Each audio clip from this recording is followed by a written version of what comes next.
Assalamualaikum warahmatullahi wabarakatuh. Perkenalkan, nama saya Fajar Rizky, NIM saya 2311132 dari program Studi Pendidikan Agama Islam kelas 5D. Pada video presentasi ini saya akan memaparkan jawaban dari dua soal tugas mata kuliah pengembangan kurikulum PAI. Materi yang saya sampaikan akan membahas tentang alasan penekanan kurikulum merdeka pada profil pelajar Pancasila, serta literasi, numerasi, dan juga implementasi pembelajaran berbasis proyek dengan tema sustainability dalam pembelajaran PAI.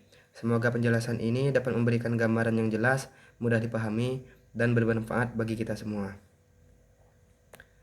Baiklah, yang pertama, kurikulum merdeka menempatkan dua fokus utama dalam proses pembelajaran, yaitu pengembangan profil pelajar Pancasila serta penguatan literasi dan numerasi.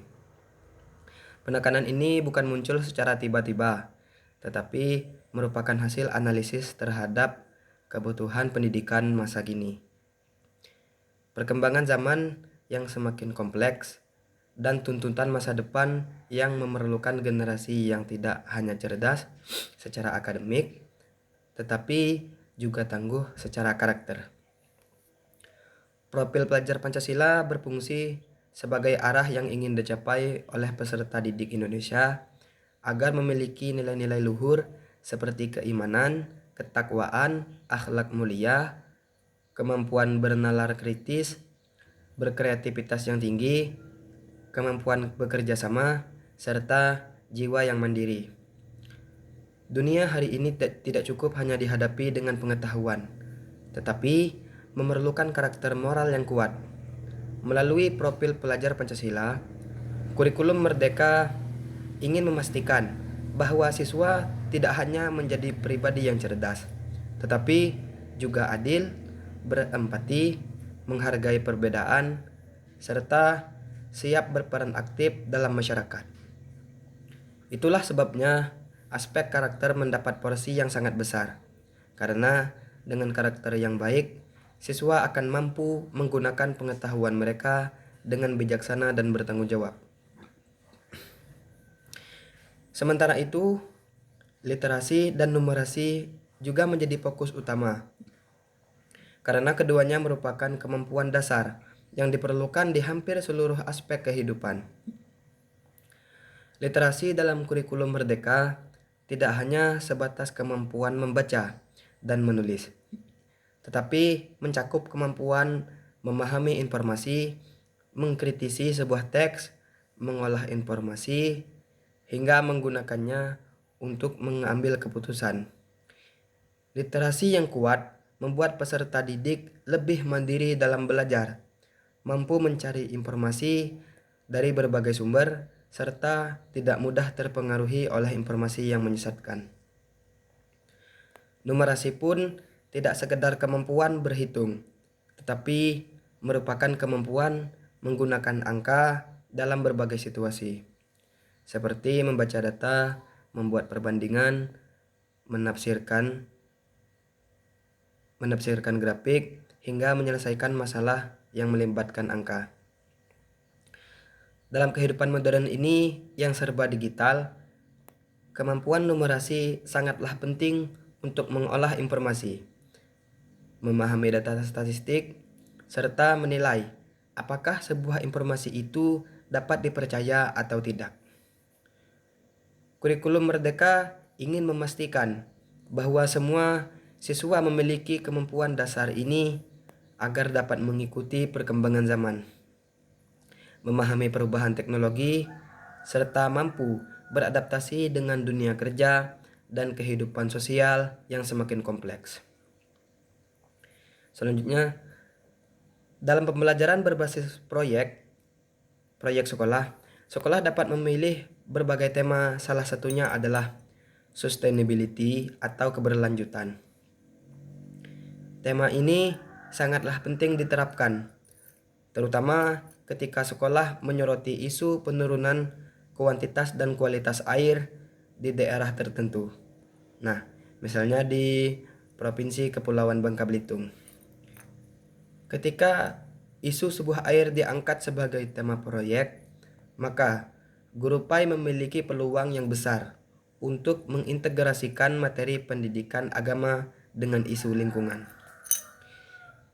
Hal ini karena di dalam Islam, air itu memiliki kedudukan yang sangat penting, baik sebagai kehidupan, baik sebagai kebutuhan hidup maupun sebagai bagian dari ibadah. Materi PAI yang paling cocok dimasukkan ke dalam tema ini adalah materi akhlak terhadap lingkungan, konsep tanggung jawab manusia sebagai khalifah di bumi, serta materi fikih, khususnya tentang toharoh atau bersuci. Dalam ajaran Islam, manusia diberikan amanah besar untuk menjaga bumi, bukan merusaknya. Manusia diperintahkan untuk tidak melakukan tindakan yang menimbulkan kerusakan di permukaan bumi, seperti tercantum dalam Al-Quran yang menjelaskan bahwa Allah tidak menyukai orang-orang yang membuat kerusakan. Dalam konteks air, kerusakan atau pencemaran air termasuk dalam perbuatan orang yang jelas dilarang dalam Islam. Materi toharoh atau bersuci menjadi sangat relevan karena membahas tentang syarat-syarat air yang boleh digunakan untuk berwudu dan mandi wajib. Jika kualitas air semakin menurun atau tercemar, maka tidak hanya berdampak pada kesehatan, tetapi juga mempengaruhi sahnya ibadah seseorang. Nah, untuk mengimplementasikan pembelajaran berbasis proyek dengan tema sustainability ini, guru dapat memulai pembelajaran dengan memberikan pertanyaan pemantik yang membuat siswa itu berpikir secara mendalam. Pertanyaannya seperti, bagaimana jika air di lingkungan kita tercemar? Apakah kita masih bisa berwudu dengan benar? Bagaimana Islam memandang orang yang membuang sampah ke sungai? Akan mendorong siswa menghubungkan pengetahuan agama mereka dengan realitas yang ada di lingkungan sekitar. Setelah itu, guru dapat mengajak siswa melakukan observasi langsung ke lingkungan, seperti melihat kondisi sungai, parit, atau sumber mata air di sekitar sekolah. Observasi ini akan membuka mata siswa terhadap kondisi lingkungan mereka. Misalnya, air yang keruh, berbau, tercemar sampah, atau terlihat berkurang jumlahnya. Dengan melihat langsung, seorang siswa itu akan memahami bahwa masalah lingkungan bukan hanya isu global, tetapi juga menyentuh kehidupan mereka sehari-hari. Nah, termasuk juga ibadah mereka. Nah, dari hasil observasi ini kemudian dihubungkan dengan ajaran Islam. Guru dapat menjelaskan beberapa ayat Al-Quran dan hadis tentang pentingnya menjaga lingkungan, amanah, menjaga air, serta larangan merusak alam. Guru juga dapat menjelaskan bagaimana Islam memandang air sebagai nikmat Allah yang seharusnya digunakan dengan hemat dan tidak boros.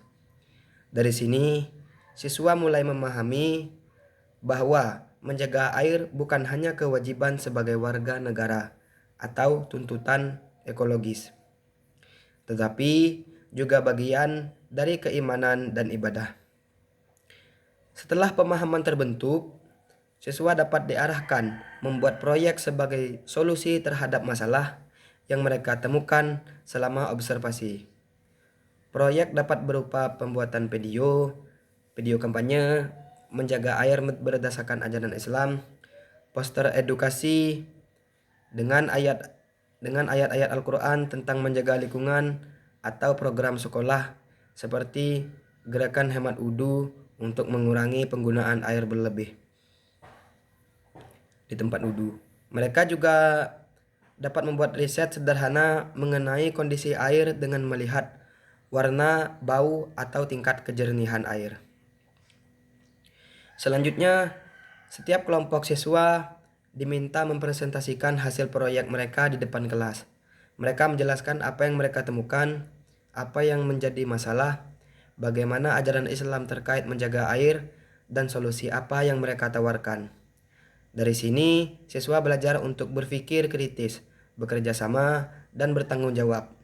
Penutup dari kegiatan ini adalah refleksi, di mana siswa diajak untuk memikirkan kembali apa yang mereka pelajari. Refleksi ini penting agar siswa menyadari bahwa menjaga air bukan hanya tugas orang lain, tetapi kewajiban mereka sebagai seorang muslim dan generasi penerus bangsa.